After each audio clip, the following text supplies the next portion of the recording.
Okay. Hello, Malaysians. My name is Razsyarizzand Rindu. I'm a master's student by research with a particular focus in ethnicity, race, and identity. I study social anthropology. So today I was given an opportunity by Professor Dr. Tajuddin Muhammad Rasdi to interview him on several topics. And the topic that I will be engaging with Professor Tajuddin today is on the theme of education. So, Professor Tajuddin, thank you so much for having me here. Well, thank you for agreeing to do the interview.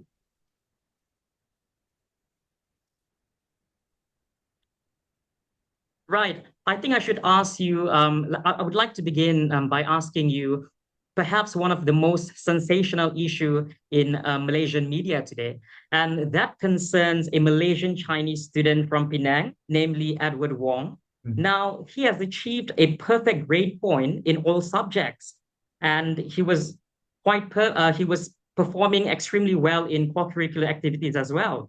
Now, what was controversial about this case is that Edward Wong was denied admission to the top five public universities in Malaysia. Shortly after, both at the local and international level, it captured the attention of the media. Now, what is interesting is how the issue was being framed, and that is this issue has been made as a racial issue. Some members of the public even called for institutional reconsideration. So my question to you is, Professor Tajuddin, do you see this as institutional racism? Is it fair to declare as such? Or was it a genuine systemic flaw that is not at all tied to racial preference? And most importantly, I think to ask is how should the authorities address the issue and what potential solutions would you recommend? Oh, yes, thank you very much for that question. I didn't respond in writing about this issue because when I heard about the issue being played up by MCA, my first thought was that, wow, there must be a lot of very clever Chinese students because the so-called UPU simply computer systems that do the ranking or rating of the students, and being a computer, it just it just does what it is supposed to do. And I knew that this person had lost to other say non-Malay or non-Putra students. So that I understood very well. Now, I'm not trying to justify the UPU. Here is the issue, Ras. There are things that have come to us through history. All right. So there are two aspects. The thing that has arrived is the system. There's something wrong with the system, or there's hanky-panky there. No, the system is already there. The ministry had already explained. His ranking was number 1,000 something, and there was only X number of places, and he lost out. But he was offered other places. Okay, so the sad thing about this is that this is the problem of the social media and political conniving by certain individuals. When you do this situation, my first question I thought was writing, kenapa China tolong China? Why MCA? Why not a Malay politician? Why not Bersatu? Why not PAS? Okay, why must a Chinese politician, Wee Ka Siong, trying to champion these other Chinese? That's number one question. Number two, of course, I can understand the disappointment of Edward Wong. If he had written to the ministry, in all probability, it would probably be ignored. But now, when he put it out on the social media, and here is the problem: the social media don't care about facts, don't care about context. All they care about is popularity, sentiment, hatred, or whatever you want. And this is a huge problem. So that is one issue when people propagate it as that. When we also subscribe to it, now that also is another problem. So here are two different issues altogether. Number one, was the system rosak or somebody doing hanky-panky? No, it was already done.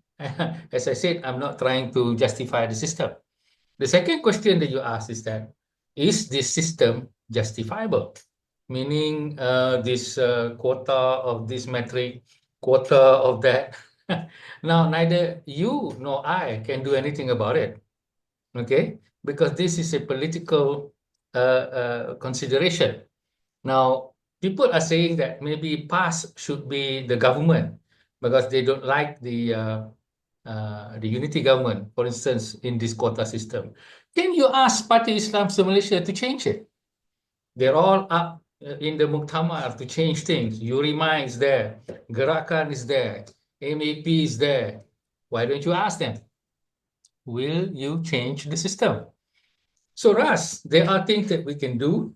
There are things that is beyond us. Not to say that we are giving up, but must learn to look at history and reality of the time. And one of the way to change that is through the political change. But the question here is, will that political party who says that they are ready to be government change it? Now, if they don't want to change it, now who are you and me to actually try to change it? Some say, well, we can go and demonstrate on the street and do that. Sure, that's another option. Okay, and we can do that. So again, I'm not trying to justify the system, nor am I trying to justify the quotas. I'm looking at reality. I'm also looking at if you don't like it so much, then why don't you ask the next government? Now, the lastly I want to say is that, are there any other ways to become an accountant? Why is it that UM is the only one? Hebat sangat ke UM tu? All right. We have private universities also. In private universities, in terms of degree programs, I think they are on par with most of the public universities. Maybe the masters and the PhD level be different, but certainly I'm in the private university and I was also part of the public university. I can see the architecture work done by the private university at UCSI is much better than some of the work that I have seen during my time. Not trying to belittle the public university, but this is a fact. Okay, a lot of the academics who have retired, like myself, are in private universities. The vice chancellor of UCSI was a former director general. Okay, these are hebat-hebat punya orang in a sense of making the private university like the public university. Once upon a time, the private university is a shadow, but now they are actually on par. A lot of private universities have overtaken many of the public universities, except for the research universities, of course, the 5 one. But the other 15, they have beaten. Okay, so again, not trying to belittle the public university, but this is again a fact. So why are you crying about not becoming an accountant in University Malaya? So now I hear that he is given a scholarship to what is it, Utah or something. So UCS, Singapore. yeah, UCSI also offers scholarship, right? So other universities also offers scholarship. The other thing is that why aren't the non-Malays pooling their resources? Let's say all the millionaires. Are there many millionaires who are Chinese and non-Malays? I'm sure there are more than there are perhaps Malay millionaires. This is not my field. I don't know. I'm not a millionaire. So why can't they form up and put up their own beasiswa? Their own scholarship funds. There are many ways for other people to actually have their career. And so this issue about quota in public university, for me, public university uh, is really not the end game. It shouldn't be the end game. With so many private ones, and once they are going to be very good, we have more choices and funding, financial, as I said, scholarships being offered. These are the various options. Why cry over one single stream? So this is my question. So sorry. So Professor Tajuddin, just to follow up on what you said, and which is the quota system in university. Now, when we speak about quota system, we cannot avoid talking about the Malaysian Matriculation College. Now, there seems to be a public perception about this that it is unjust, unfair, because the Malaysian Matriculation College implements a 90% quota admission for those of Bumiputra status, and only 10% quota admission is given for those of non-Bumiputra status. Now, many Malaysians in general, they are inclined to enroll in matriculation programs because they would be guaranteed admission to Malaysian public university. Unfortunately, for those of non-Bumiputra status, they are deprived of such opportunities. So here's the big question, and I think is widely discussed among the public, and that is, given how admission to the matriculation college is embedded in a race-based system, do you think it should be reformed? Do you think that race-based system should be retained? So, as I said, this was a political decision.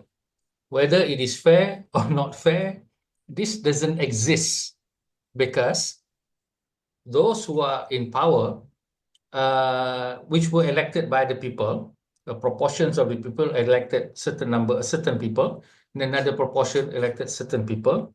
Those who are of a certain race elected based on race. So that's democracy for you. There's nothing that we can do about it. Now, unless you can have another government, another coalition, maybe led by Sabah and Sarawak, if they care about Malaysia, I think Sabah and Sarawak seems to care only about Sabah and Sarawak. All right, so they don't really care about what's happening in Semenanjung Malaysia as long as they get what they desire, and I think the quota system works for them. So I don't think they care that much. Now, unless and until you have an alternate government, whether Perikatan Nasional or another coalition led by other people, then there is nothing that we can do about it, as I said before. So this is where I said we need to look at alternative ways. If you're going to say this is not fair, this is fair, what is this meaning of fairness? Okay, fairness depends on whoever wants to define it. According to the so-called Bumiputra politician, it's fair. Okay, according to the non-Bumiputra politician, it's not fair. But remember, the non-Bumiputra politician are also part of the coalition of other Bumiputra, and they have agreed to that. So here is, as I said, a political decision. The question of fair or not fair doesn't exist. Like, I'm running my family this way and that way. Okay, you may see it and say, okay, that's not fair, lah, Prof. You're treating your son and your daughter like this. Well, to you it's not fair, but to me, to my family, and to those, well, we think it is fair. Okay, so fairness does not have this black and white definition. It depends on the context of the situation. Again, I'm trying to say I'm not supporting the quota system. All right. But I'm being, again, as I said, practical and realistic. You want to change such things, like very sensitive things like this quota system, you need a political backing, because that is the only way that you can get it. Right? So if you don't have that political backing, meaning you cannot convince a new coalition to replace this coalition, then there's no point. Now, of course, this new coalition like Perikatan Nasional, they can promise the moon. And why haven't they promised the moon? Okay, whether they can deliver it or not shouldn't be. I mean, that's once they win, they can change their mind, right? Okay, but go and ask Parti Islam Malaysia, Urima, and all these things. Can you change the quota system, please? Right? Because that's what they are for. Don't go shouting, Turun Anwar, Turun Anwar. Well, what is the next person going to do? Anwar is this, Anwar is that, is URA or whatever. Well, where is your plan and blueprint? Okay, so when one people complain about something, but doesn't have an alternative solution, only that I will be able to replace them, what is the point in listening to these people? Okay, so here is another situation where sometimes you know that, let's say you go to Pakatan Harapan and you ask to change, they might lose the government. Okay, so sometimes you could do it in a quiet manner, meaning you would go with your group, sit down with Anwar Ibrahim, make sure the press is not there, and ask them, like, we'll give you backing for another term, but can you please promise that there will be some other ways to do this and let it not be reported in the press? You could do that. Okay, so here the situation of everything must be with the press. Why should it? Everything must be out in the open. Why should it? Okay, can't it be a private, what we call quid pro quo? Right? Oh no, that is not in line. People who talk like that, they don't know what group politics is all about. So there is the way that I think can be an alternative way of looking at things. Okay, thank you, Prof. Tajuddin. Since we're talking about education this week, and you mentioned something about Anwar Ibrahim, I would like to take this opportunity to broaden the discussion and ask you about the concern that was expressed by Prime Minister Anwar Ibrahim. Now, just about 2 weeks ago, he has urged the Education Ministry to intensify efforts to improve English proficiency. He said that English proficiency is of paramount importance for Malaysia to compete at the global level. So I have two questions for you. This is broadly discussed in public, but I'd like to hear your opinion on this. Would you advocate English as the medium of instruction in national schools? And if we are not ready for that, if you are not ready for English to be implemented as medium of instruction in national schools, what are your recommendations to the Education Ministry for improving English proficiency among university students or school students in general? Okay, so here is the situation.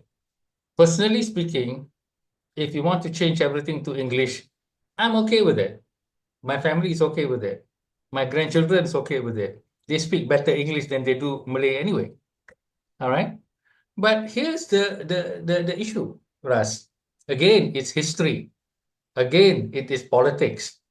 Those who want to stay in power wants to get the vote from a certain vote bank, okay, which is the Malay, of course. And what do they promise? Bahasa Melayu.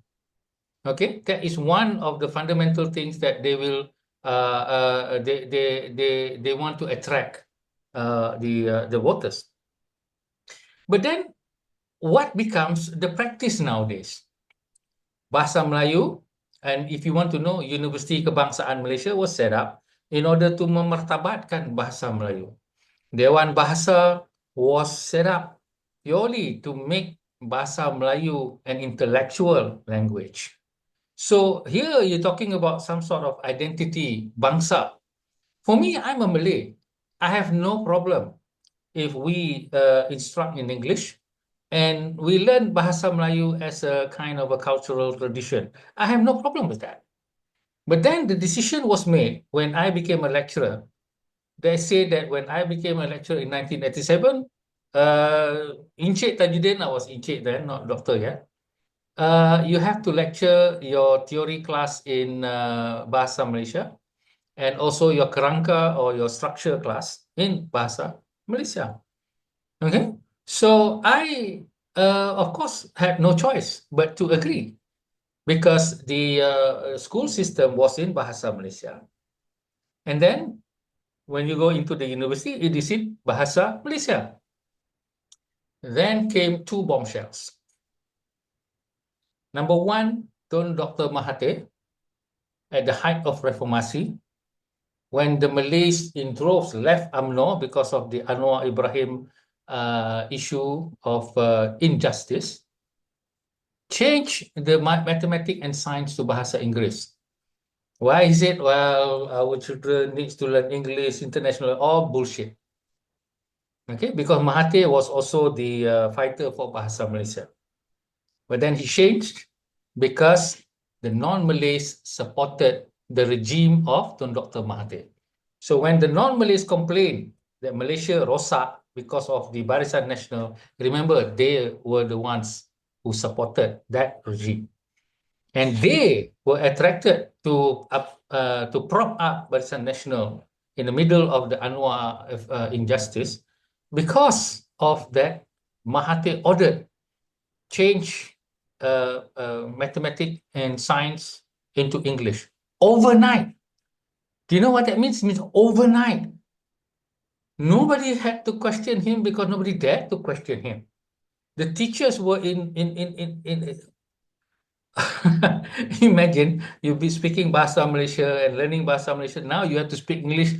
Everybody was laughing at how the science teacher was talking English. Even the science teacher cannot speak English. Okay, you need time if you want to change. But no, Mahathir want immediate. So here is the thing.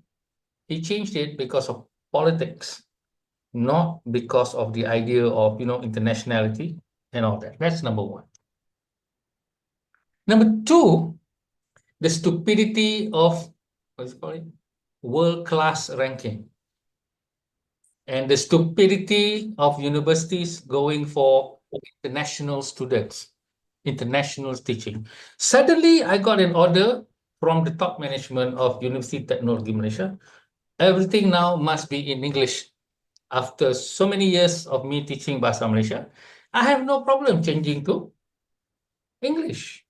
But I said, what about my students? They come from a purely Malay language. What will happen to them? So I rejected the university order. Did you know that? Did you know that UITM lectures in English?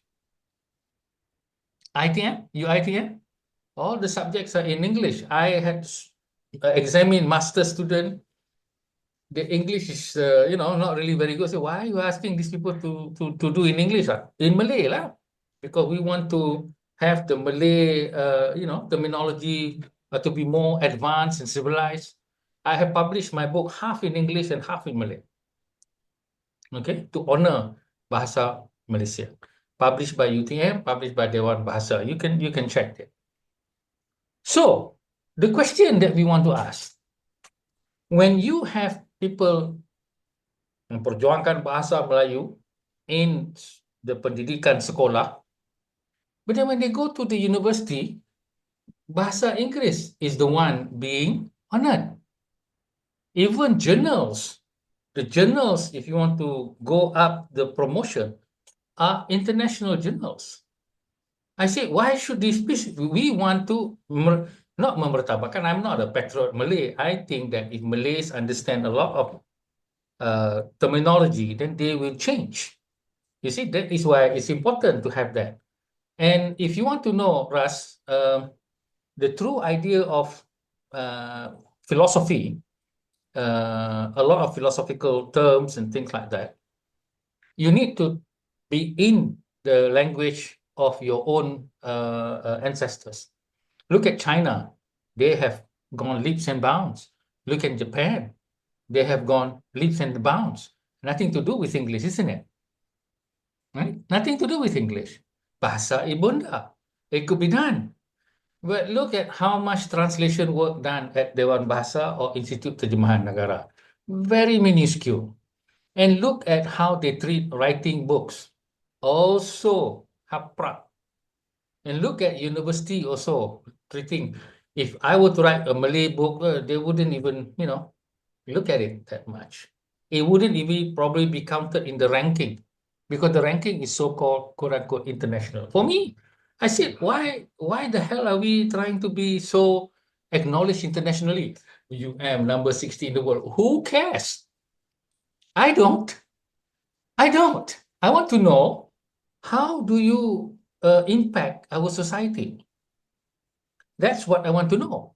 I don't give a damn or 2 cents of somebody having a paper published in a very prestigious journal overseas. What does it do here? Oh, we have to contribute to the development. So what?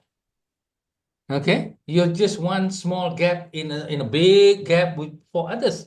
You're actually helping the Western people. Okay, so it's fine if you want to do that. I don't have a problem of you acknowledging that. But why are you menganaktirikan bahasa Melayu? Okay, so here is the problem. If UMNO drops bahasa Melayu, I'm okay because we must make a clear decision. You want bahasa Melayu or you want bahasa Inggeris? All right. So Sabah and Sarawak, they don't have that problem. You know, their UMNO, I don't know what kind of UMNO is it, but their UMNO doesn't care about bahasa Melayu because their vote bank is different, isn't it?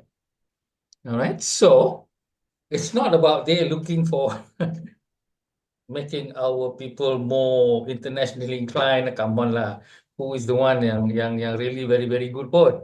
Okay, because Ras, remember this: someone who is good, someone who is going to contribute to humanity, has nothing to do with language. Remember that. Okay, remember that. Right? The more so in the present age, where you have Google Translate, you have a lot of things you can actually access. Okay, so it's got nothing to do with you achieving bahasa Inggris and therefore making innovation. Nah, come on, I'm a professor.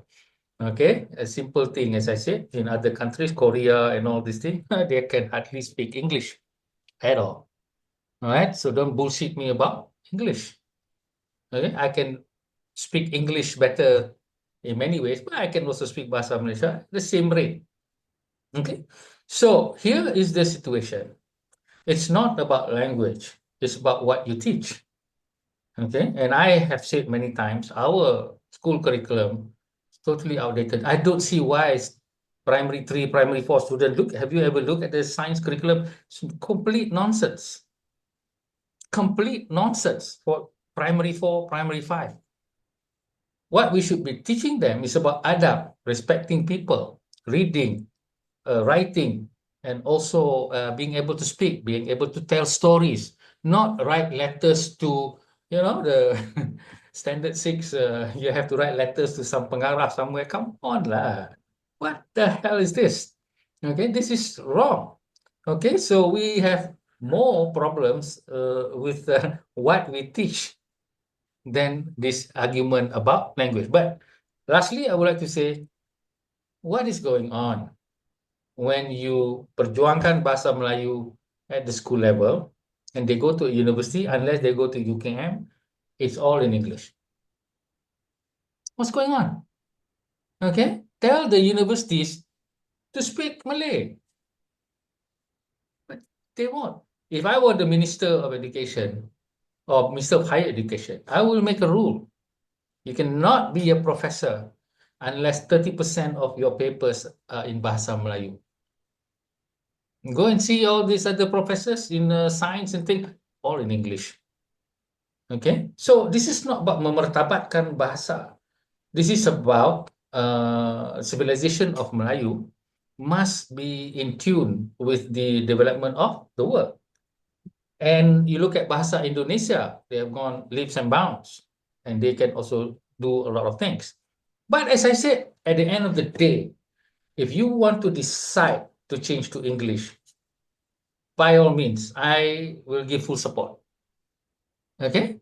But at the moment, we are stuck with the politics that wants to show their Malayness and protect the bahasa, but they are not doing so at the university level. So what is this? Okay, that's all confusion. So in a sense, I'm not saying Sabah and Sarawak is doing the right thing. They don't have any other ideas, and I think they are proceeding with what they think is good. And I say, yeah, because at least it's consistent. Learning English in the school level, then going to the university in English. All right, so that's okay then. In Parliament, you're speaking English and Malay. Okay, all right. So I have no problem if we can follow them. But the politics is not like that. All right. So UMNO has not changed. PAS and Bersatu is also the shadow of UMNO. And all of this is because the Malays still believe in this fantasy world of Bahasa Malaysia as Bahasa of the whole region. You know what Ismail Sabri says? Everybody must speak Bahasa Melayu in the whole of Asia. Okay, so there you go. Cakap tak serupa bikin. You want to do that? I can support you, but you just double speak to a certain audience. This is how you speak, but then on others, you allow such things like academic in university in English. Okay, confusion. So just to clarify, Professor Tajuddin, just to get this, just so I understand this correctly, you do not believe that we Malaysians require proficiency in English to be competitive at the global level? Is that what you're saying? And you do not mind that whether we are speaking English in our day-to-day basis or Malay, anything is fine as long as there is a value system. There is a value system to the students. Is that right? Well, as I said, it's not about me agreeing to that. I'm quoting you China, I'm quoting you Korea, I'm quoting you Japan. Did they need English? Okay, so why is they are different and we are different? All right, so here I'm not saying that you shouldn't be proficient. I'm proficient, my children are proficient. Okay, and Anwar Ibrahim also is stuck in the politics. That's why he said you must have proficiency. And now, then we come to how to make it proficient. I know how to do it. Okay, but will they do it? For instance, he said to intensify. Come on lah. Even Anwar wouldn't dare to touch. How do you intensify? Have more classes in English. They're not going to do it. Okay, because it means replacing Ogama. For me, if you eliminate, for me, if you eliminate the subject of science, okay, from primary 1, primary 2, primary 3, primary 4, it's fine. Okay, the core subject would be language, bahasa Melayu, bahasa Inggeris, bahasa ketiga, all right? Mathematics, just simple ones, counting, adding, multiplication, division, just simple ones. Don't introduce some complex ones. Okay, and then a subject called nature or alam semula jadi. Don't get them hydrochloric acid nonsense. This kind of thing, you don't bother about it. Okay, so if you can have that proficiency there, throw away all these other subjects. Then when you come into standard 5 or standard 6, and then into form 1, then you are there. But here you're loading them with all sorts of things. Okay, so you can do that. But who dares to disrupt the school system? It's one thing for Anwar to say intensify. How lah? Of course, Anwar say, I'm the manager. I just tell you, you just figure it out. Okay. I throw a challenge to Anwar Ibrahim. Change primary 1, 2, 3, 4. I've also written this already in my blueprint for Malaysian education system. I've already written it. Okay. And it has the subject that I have said. And I don't deal with this science or other subjects, geography, we don't really have it to be important. Why would a child want to know so much about science and so much about geography and so much about how much we produce getak? Who the hell cares? They need to know, respect people, be able to read, be able to source information, be able to sing, be able to, have all these things and create. In art, most important subject, not science. Science is not important at the creative level or what we call the formative stage. All right. So here, what we do is we standardize everything. We kill the creativity. We load them so much, and that's why the issue bad berat lah. It's not bad berat. The ridiculous curriculum. I sound very harsh, and I think Kementerian Pendidikan people don't like me, but that's the point. Look at other international curriculum. Wonderful. Okay, wonderful. Right? So I don't know what is your curriculum like, but I think it's just another shadow of something. It's just that it's in English. but nobody is actually thinking about what actually should be given to our children. Like Japan, they have this adab and all this thing that you have to clean this, clean that. That is very important, the idea of doing something for the larger community. I've seen YouTube videos and I said, it's quite incredible. Right? And I dare you one time, Ras, if you do a PhD, compare the primary school students' curriculum content with that of other developing nations. Developed nations. Okay, you will find more than just the bag that is heavy and ridiculous. Okay. All right. Since we are on the topic of language, now I'd like to take this opportunity to ask you about the recent claim made by the Deputy President of Malaysian Islamic Party or Party Islamics Malaysia. Now, he had proposed that the Mandarin and Tamil languages be introduced as subjects in national schools to reinforce racial unity. So he believed that by introducing ethnic languages in schools, racial unity would be strengthened. So I have two questions here. I think this is worth asking. Do you think that this proposal is worth considering? Would the introduction of ethnic languages in national schools be effective in reinforcing racial unity? And since we are talking about inclusivity and diversity, I should ask you your opinion about the idea of introducing other religious studies as subjects in schools, such as Christianity, Hinduism, and Buddhism in national schools.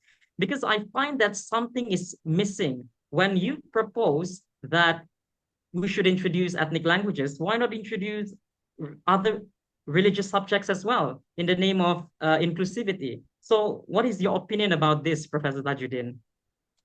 Now, I have always been a Muslim who is confident of his religion. Most Malays, they love their religion, but they are not confident of their own religion. Okay? They can say that Prof. Tajuddin is liberal or Prof. Tajuddin has gone out of Islam, that they don't know a damn thing about their own religion. So I have no problem walking into a church giving a lecture. I have no problem receiving Christian friends to my house talking about it, and we can talk about it. It's no problem of me reading the Bible or the Bhagavad Gita, and I have all of those in my house. I have no problem listening to YouTube talks by Buddhist monks. No problem at all. So what do you think my answer will be? My answer is definitely yes to all. All right. Now the problem that you need to ask Parti Islam Malaysia is two. Why sekarang baru cakap? Because they are trying to win Putrajaya, they'll do anything under the sun. And whether they will do it or not, that's another question. Now, that's number one. Number two, when you study language, you have to study the culture. Okay? There is no such thing of language without culture. So in my blueprint, I introduced the subject of culture. And in order for us to be respectful of others, we're not only Tamil Mandarin, but the culture of Iban, Dayak, Kadazan, which I know nothing of. Okay? Your culture, okay, is different. You are Malay, like Iswardi Morni, but you are Sarawakian, you speak a language I wouldn't even understand. Okay? And even the dialect of Kelantan is closer to the Patani language, you know, that these are culture. Okay, so I believe that yes, learning other language would, help people to see, because you can then read the stories of other cultures and also look at the perspective of life. And I agree with the past member that this will help unity. But the past member, okay, doesn't understand that when you introduce language, you also introduce culture, faith, belief, because a language is not a mechanical thing from Google Translate. Okay, it is laden with all these cultures. All right, so you need to. For me, learning 3 languages is enough, and after that, you can go on to learn other languages on your own. But the more important thing is to learn about the heritage and culture of our people and the people of the world. All right. So that we don't trap ourselves in the tempurung of China, tempurung of Melayu, tempurung of only our own race.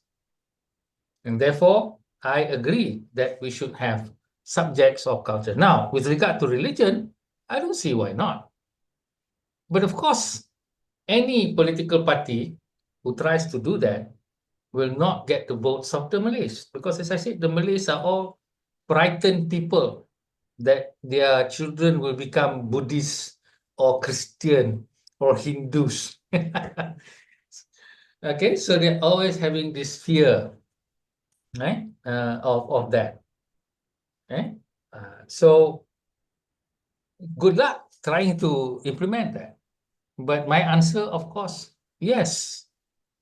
All right, because for me, I look at all people as a Muslim as all respectful. I have to respect all of them. I have to be fair to all of them. And I have to take care of them in terms of peacetime. And this is instructed by God himself and the prophet's example himself. Okay, now unlike other Malays, always suspicious of the other race, other religion, other faith. They are always suspicious. They are always looking at them. It's either you are Muslim or you are the enemy of Muslim, which is the term kafir. Okay, so that is being taught by the ustaz or who has not gone through the curriculum of nation building. Right? So there is your problem of implementing. But short, I believe, yes, learning other languages can unify. And more importantly, learning cultural. That's why I said science is not important. Okay? Culture, how we respect others, that's important. Here, no, science is important. Yes, it is for the secondary school. But for the primary, don't bother the children with science so much. Okay? So we see in our present situation how people disrespect each other, always trying to make enemies with one another. So isn't that something wrong with our education system? That's what I've been trying to say. But when the Singapore journalist from CNA comes to my house to interview me on education, they are concerned about mathematics score of PISA and science score of PISA. I say, I don't care 2 cents about PISA scores. I'm looking at my country and it's burning with hatred. All right. And so the curriculum of our school is not doing a good job of what the Razak paper said originally about education. What did the Razak paper say? To create harmony between people. And what did I learn in the subject of Tawarikh? Christianity and Jesus. Gautama Buddha and Buddhism. Hindu religion. Islam, one chapter. Okay, not one whole book. Right? So that was the original curriculum, which was, of course, created by the Western people and just adapted into Bahasa Malaysia. But it fit the idea that Razak said. But here you can see the product of the school. They are all hating each other. All right. And so this is the problem where we have industrialized our curriculum and have created citizens that are enemies to one another. So, Professor Tajuddin, it's interesting that you mentioned how you've exposed yourself to the teachings of other religions. So, I'd like to follow up on one question here. There seems to be a public perception that if you are a Muslim, you are prohibited from learning other religions. Is that true? Is that written in the Islamic religion? That is called kindergarten Islam. Okay, kindergarten Islam means you're learning, you're trying to teach someone, and then you say, okay, you just concentrate on this one, because if you start learning others, you're gonna get confused. Okay, but you cannot tell somebody like me that, because I have the methodology of learning anything. Okay, because I'm an academic and I understand how knowledge is being created because I produce PhD graduates. So the first topic is deconstructing knowledge, knowledge of religion, knowledge of history, knowledge of politics. So I am the master of creating knowledge and destroying knowledge. And so when I study Islam, I study it with a mind that has an openness and an understanding of the context of how the knowledge has come about. Now, knowledge is not necessarily true. Whether it is of religion, whether it's anything, it's not necessarily true. Because truth is something that is always moving, something that we will discover. Because, like, say, I say to you, Ras, can you learn to be a father in one semester? You cannot. Can you fall in love with a girl in one semester? Something like that. All right. So, friendship, can it be formed in a semester? Or can you read a book and then start making friends? No. It's got to go through the experiential thing. So those who say that you cannot study things and all that do not understand how knowledge is formed. That's number one. And then how knowledge affect meaning. That's number two. And then how meaning then transforms spirituality. Now, spirituality has nothing to do with the religion. Okay, it has something to do with how we look at the world in a certain way. Okay, so religion actually makes spirituality very small, very small. So, do you want to study small or do you want to study big? Some people, small enough lah, I don't have that much time. Okay, fine. But then admit that you don't know a lot of things. But here's the problem. The religious cleric will say, okay, this is this, and that is enough. Now, it is not just Islam, I think. It's also other religions. I've met so many people. Sometimes, some people say, Prof, sometimes, we think very funny, lah. Your Prophet Muhammad said it, I just smile. People doesn't even know Prophet Muhammad. Okay, like the Malays, they also don't know. But I just smile and say, yes, well, okay. So, of course, if they say it to another Malay, then there's going to be a fight. All right. So this is the issue here, to say that there is no such statement by the Prophet say shouldn't be learning about other religion and all that. I've never come across it. Okay, I've never come across it. And Islam is actually part and parcel of Christianity and part and parcel of Judaism. The prophets of Islam that Muslims learn are all from Judaism. So what the hell is this about not learning other religion? Apa ini? Okay, yeah, it is the mufassirun, or those who do tafsir, they have to refer to the old books. Okay, there are no books from the Quran. There are only the books from the Jews. Okay, what did the Prophet say? The Prophet says, when you listen to a story from the Israeliyat, meaning from the Jews, do not totally believe it, but do not totally reject it. He gave a very academic answer. All right, he didn't say don't believe it, it's all right. But you listen to the Ustaz. Semua buku-buku kitab ni telah disalah tafsirkan. What? He didn't even read the thing and he's saying all those things. I've heard that. Okay, and that puts the fear of people.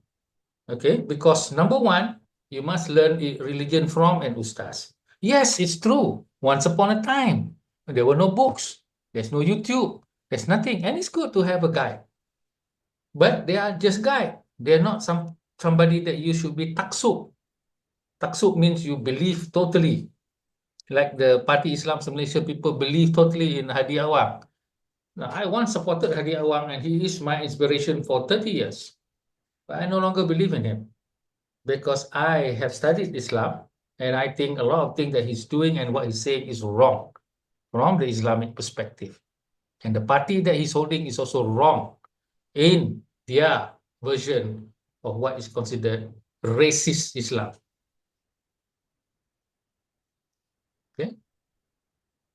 Okay, thank you, Prof. Tajuddin. So perhaps I should ask you my final question. Hmm. And I think the question I'm about to ask you is much more relevant to students and educators alike within the context of everyday life.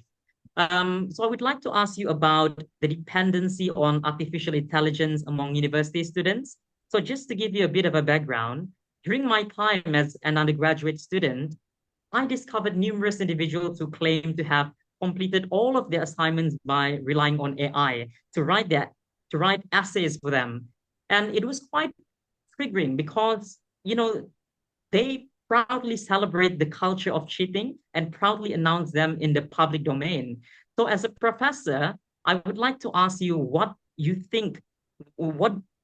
what do you think of this situation? Do you think that the use of artificial intelligence is in any way impeding the university or educators from cultivating students with cognitive abilities at their highest potential? And I'd like to get your opinion as a professor. What are the possible solutions to excessive dependence on AI among the students? Okay, thank you. Good. Now, you must understand the context here. The lecturers are the problem, but not the students. Okay, it's not the students. Again, say you ask the professor, he has a totally different view. Okay, the lecturers were trained under a pre-AI system. Okay, and so they went through the courses with their lecturers who was educated in the pre-internet age, in the dinosaur period of having to read books and all that. Okay, so I know all of this because I am part of the disciplinary committee in UCSI, and I'm shocked to find students posting questions in during final exam on some sort of website, and then somebody being paid to answer question. I've heard all of this already. Okay. Now, funny thing is that in my class, you cannot AI anything in my class. My class is philosophy, and the philosophy is Professor Tajuddin's philosophy. You know, listen to what I'm talking to you now. I forget about answering any of the question. All my student gets A. You know, 6, 7, 8 of them. I mean, there's only 8 of them sometimes 3, sometimes 5. And I would supervise them to be writing the best. And the questions that I ask is multidisciplinary in the sense that you have to think a bit of philosophy, think a bit of this, think a bit of that, because that's how I look at architecture. I thought you have to answer the human question of about attitude, narrative, philosophy before you touch on architecture. Now, nobody teaches like that. No AI is going to do that. Okay. And the subject matter is Malaysian architecture. Right? So the AI also don't know about Malaysian architecture. Right? So here is the problem where the educator themselves have gone through a system that is single-minded and doesn't even have any creative thing to cross into another realm. For instance, engineering. This is how you solve the maths problem. The computer can do better than that. Okay. So where's the philosophical question about that maths problem? Even the lecturers wouldn't know. Okay. For them, I was taught this one. I have been given an engineering degree. So that must be right, lah. Who says? Who says that that is the only way to teach engineering? Yes, the engineering people have accredited, but those people who accredit are dinosaur engineers. Okay. So right now, the AI can be better engineers than you in that sense. Okay. So here is the problem where we need to look at education in a more meaningful fashion, not in an industrialized, set, patterned, and also stamped method. There is supposed to be no stamping of a method in university. That's why I disagree with the MQA. The MQA is a tool to standardize everything. Okay, and the one thing about knowledge, it cannot be standardized. Right? If you standardize knowledge, then you are teaching slaves. Okay, what works for architecture now is not true 20 years down the road. All right, so you have to have this organic growth. I would never, if I were to talk about the mosque 30 years ago or the city planning 30 years ago, it's different when I talk about the planning now, because I'm involved in politics. I'm involved in all this discussion with you, learning from you. So when I talk about architecture, it's totally different because I grow multidimensionally. Go and ask your doctor so-and-so from engineering, what book have they read? You know, Yuval Noah Harari. They wouldn't even know, right? So the problem is not the student. The problem is the lecturers, how they need to look at their subject in a different way and how they then ask the question, okay? So you can also think about asking oral questions and have immediate answers. All right, with the internet and with the all these things, you can actually do it. Okay, whether you have to have presentations rather than having to mark things in that fashion or in that manner. That's number one. Number two, did you know that in the Toyohashi, when I visited the school, Toyohashi in Japan, I asked them, how do you teach the first year and the second year? The instructor said, we teach them with the hand, Prof. What do you mean?